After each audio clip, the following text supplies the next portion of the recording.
man said to me one day, Barbara, he was a diabetic. He said, I had a diabetic crash on the bus today. I said, really? What time? 3 o'clock in the afternoon. I said, what did you have for lunch? Why am I asking that? Because the last thing he ate is what's going to do it. He cleared his throat. He obviously didn't want to tell me. He said, 2 donuts and a can of Coke. I said, aha. Now I know what caused your crash. It went so high and it was so dangerous, that high, that the body reacted as in a crisis, releasing too much insulin, and where did he go? Now, if someone had a diabetic crash in front of me, I'd reach into their pocket, get the lolly or the sugar, put it into their mouth. It would save their life. As they came round, I would say to them, would you like me to show you how to prevent that ever happening again? It's like the young man, Dan. He came to our health retreat 2 years ago. He's a type 1 diabetic. He'd had type 1 diabetes since he was 15. He got it from a very strong course of antibiotics. Some drugs have a side effect of killing off the beta cells in the pancreas. He came to our retreat. He's 20. He's a little overweight. Can you see why he's a little overweight? High insulin it's a one-set mind. I must store, I must store, I must store. Very difficult to lose weight when there's high insulin. He was with us for 4 weeks. He did 2 weeks on the program and he helped in the garden for 2 weeks. First week, if he got a blood sugar level low in the middle of the night, he would wake up and he would take a lolly. He was a very quiet man. I didn't actually know it was happening, but we're not Starlick 13. We don't go through your bags. He said it would always give him a headache because the blood sugar level would go bang, and he'd go back to sleep. Second week, he decided to try an apple. Now, in the middle of the night, takes a long time to eat an apple. That would get his blood sugar level up, but he wouldn't get the headache. The third week, he tried something different. If he got a blood sugar level low in the middle of the night, he would jump out of bed and do 30 push-ups. Got his blood sugar level up again. Where did that come from? What happened when he did 30 push-ups? What did it access, students? His glycogen stores. Whew. He told me one morning that he got up and his blood glucose levels were 3. Now 3 is nearly passing out. He had a couple of big glasses of water, had a little bit of Celtic salt first. I'll talk about that in a minute. Helps to get the water inside the cell, all those minerals. Put his joggers on and went on a high intensity run. And I'll talk about that in a minute too. High intensity up the hill, slow down the hill. High intensity up the hill. That high intensity, what did it access? His glycogen stores. He came back, took his blood glucose levels, they were 9. From 3 to 9, and he'd had nothing to eat. Now, he's a very shy man and a very quiet man. By the third week, he said to me, why hasn't anyone told me about glycogen? It's the best kept secret, is these glycogen stores. Now, we had a diabetic nurse doing our program, and when she heard what he was doing, she said, this is very dangerous. He said, is it? He said, well, if you think it's dangerous, go running with an apple in your pocket. He was excited, so excited.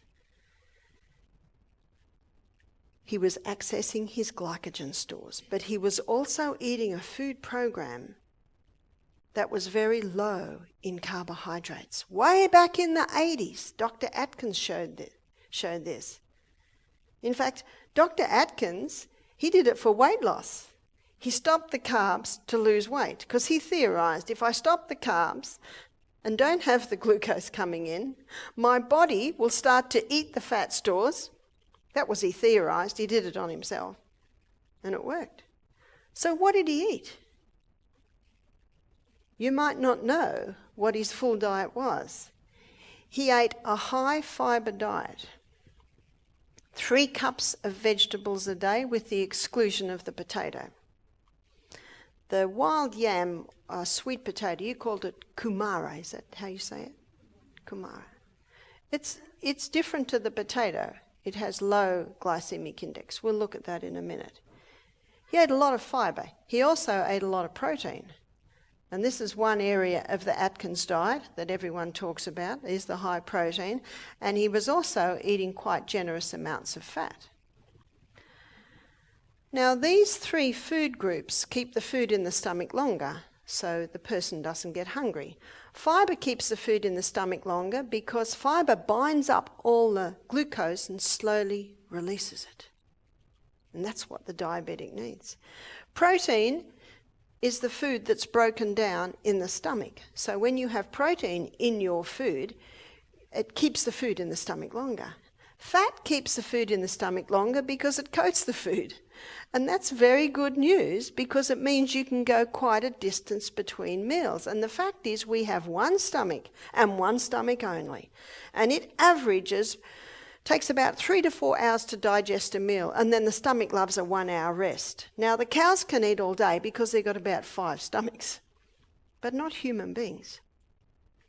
So Atkins found, and the paleo diet says much the same thing, the FODMAP diet says much the same thing. So there are many authors today who are doctors with decades of clinical practice up their sleeve who are basically saying the same thing.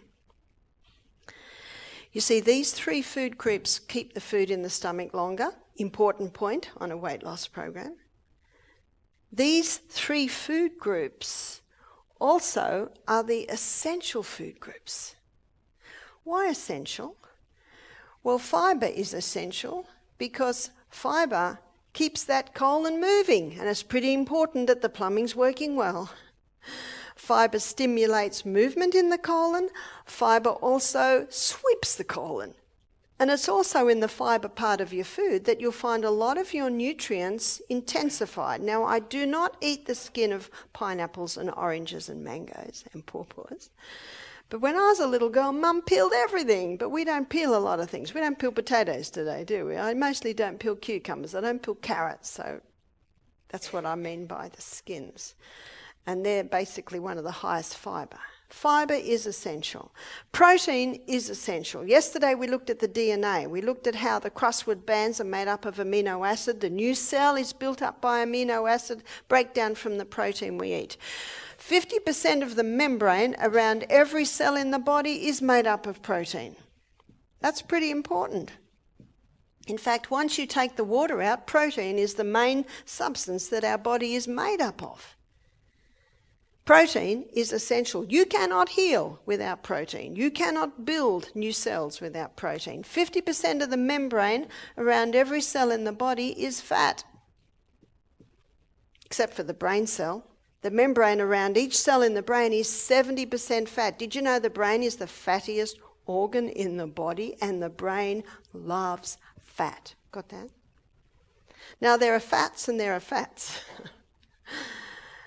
And the best fats are the fats that come from the hand of the Creator in your nuts and your seeds and your avocados and your coconuts.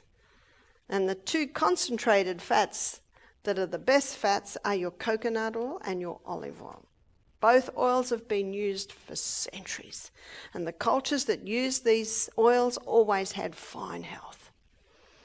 Fat is an essential nutrient. Your sex hormones are made from fat. Your stress hormones are made from fat. It's pretty important. They're the three essential food groups. But what Atkins found in his research, and there are many today who are claiming the same thing, is that your non-essential food group is carbohydrates. Last year, Catalyst, August, you can go to iView and still see this, a show called Fat or Fiction, and there was a nutritionist, professor of nutritionist, he said, you can live very, very well without 1 dot of carbohydrates. Now let me very quickly get a balance on this. Carbohydrates are not bad, got that? They're not bad, it's only when they're overdone and refined. And can you see what most people are doing today? It's overdone, and in a lot of cases it's refined. but I have even found people to overdo the unrefined. What a relief. My husband would never forgive me if there were no potatoes at their main meal. We love the carbs. They're only a problem if they're overdone and refined. So considering the 3 essential food groups and considering the non-essential food group, if someone wanted to lose weight quickly, what would they drastically drop? The carbs. If someone wanted to conquer diabetes quickly, what would they drastically drop? The carbs. The carbs. And very safely too. I've seen it happen hundreds of times. Hundreds of times. And it's not forever. Once you've conquered your diabetes, you can start to slip in a little bit more carbs. Once you've conquered your weight, you can start to slip in a little bit more carbs. I eat a very low carbohydrate diet. I'm not overweight. I'm not a diabetic. I just love it because I have so much energy. What's the old saying? If you're on a good thing, stick to it. The Bible says in 1 Thessalonians 5:21, prove all things and hold fast to that which is good. It's Old English. It means if it works, keep at it.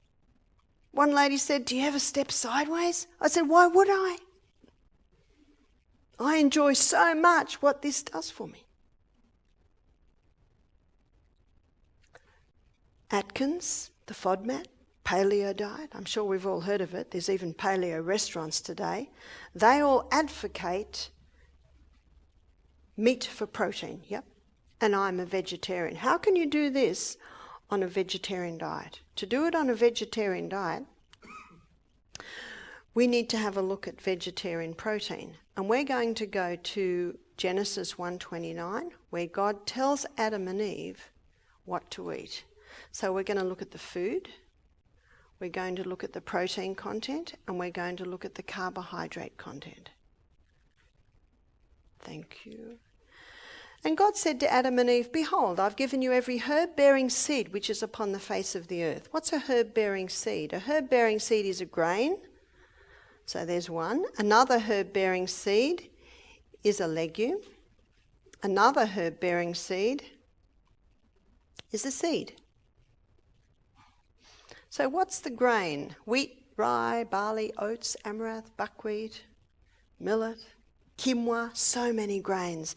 They are high in protein and they are quite high in carbohydrates. How many on our carbohydrate list are from the grain? So cereal, bread, cakes, pie, pizza, pasta, rice, the majority are from the grain department. What's a legume? Lentils, chickpeas, lima beans, black-eyed beans, cannellini beans, kidney beans, soy, so many legumes. Legumes are high in protein and they are medium to low in carbohydrate. And you will find a lot of the low-carb books advocate don't eat legumes because they have carbs. Well, they do, but not a lot. The fact is they have about a third the carbohydrate that you will find in the grain. What's a seed? Sesame seed, sunflower seed. Did you know that the sesame seed is phenomenally high in calcium? And a nice way to have that is tahini. My kids used to love tahini and honey on bread. You can make some beautiful dressings with tahini. A lot of Lebanese food uses tahini. Something like 1,400 milligrams of calcium in a cup. That's pretty phenomenal. Milk doesn't come anywhere near it. Milk has calcium that can be accessed if you've got 5 stomachs. But we don't, do we? The countries in this world with the highest incidence of osteoporosis are the highest consumers of cow's milk. Cow's milk's excellent milk for calves. Got that? But the milk you buy in the supermarket, which is homogenised and pasteurised, if that's given to a baby calf, that calf dies. Bit scary, isn't it? Pumpkin seed. Did you know that pumpkin seed has something like 41 grams of protein to a cup? It's higher than any meats, is the humble pumpkin seed. So pumpkin seed, sunflower seed, chia seed, flax seed or linseed. These seeds are high in protein and they are low in carbohydrate. God said, "Behold, I've given you every herb-bearing seed which is upon the face of the earth, and every tree, in the which of the tree is a fruit-bearing seed." What's a fruit-bearing seed? There's your nut. And there are so many nuts, aren't they? Cashews, pecan nuts, walnuts, macadamia nuts, almonds, Brazil nuts. So many nuts. And nuts are high in protein and they are quite low in carbohydrate. So to ensure that you're getting the three essentials, my suggestion is increase the nut, seed, legume part of the meal. And to ensure you don't overdo the non-essential, decrease the grain part of the meal. That's an easy way to do it. Easy way. For lunch today, I had a big salad. I had a tahini salad dressing. I had some black-eyed beans with kale and zucchini, tomato and onion and fresh basil. Delicious. And then we had fresh sweet corn. Now that meal, very low in carbohydrates. We ate about 2:30 or 3. It is now 7 o'clock. I have no hunger at all. And I know that that will take me all the way to bed. You can eat very well on a low carbohydrate meal. That meal was very high in fibre. Everything had fibre. That meal had generous amounts of protein. Oh, and I finished with a handful of walnuts. Very nice dessert. Generous amounts of fat. Fat in the walnut, fat in the avocado, fat in the tahini and olive oil dressing. Olive oil in the bean mix. It's a nice balance of it. Doesn't weigh you down. How many people feel like sleeping after lunch because they're just overloaded with the carbs? That's an easy way to do it.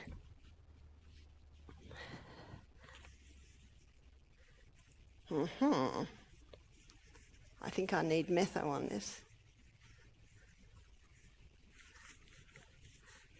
It's not behaving.